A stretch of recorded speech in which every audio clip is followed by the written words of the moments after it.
নির্বাচনের পথে হাঁটতে অস্পষ্ট অন্তর্বর্তীকালীন সরকার, এমন অভিযোগ তুলে সমালোচনায় সক্রিয় ছিল বিএনপি। অন্যদিকে বিপরীত চিত্র ছিল বিএনপির দীর্ঘদিনের সাথী বাংলাদেশ জামায়াতে ইসলামীর। বিএনপির সমালোচনা করতেও বিন্দু পরিমাণ কৃপণতা দেখা যায়নি দলটির মধ্যে। তবে এবার জামায়াতে আমিরের মুখে শোনা গেল বিএনপির পরিবর্তনের কথা।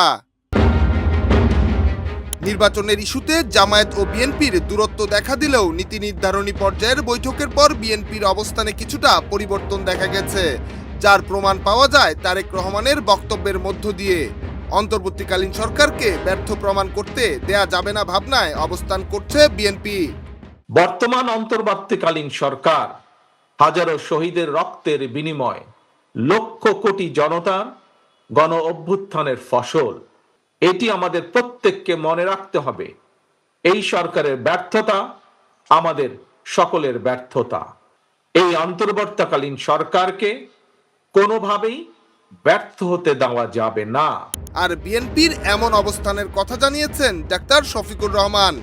একটি সাক্ষাৎকার অনুষ্ঠানে বিএনপির সঙ্গে নিজেদের দূরত্বের বিষয়েও একটি ধারণা দিয়েছেন জামায়াত ইসলামীর প্রধান এই নেতা, যেখানে বিএনপির অবস্থানে পরিবর্তন এসেছে বলে মন্তব্য করেন শফিকুর রহমান।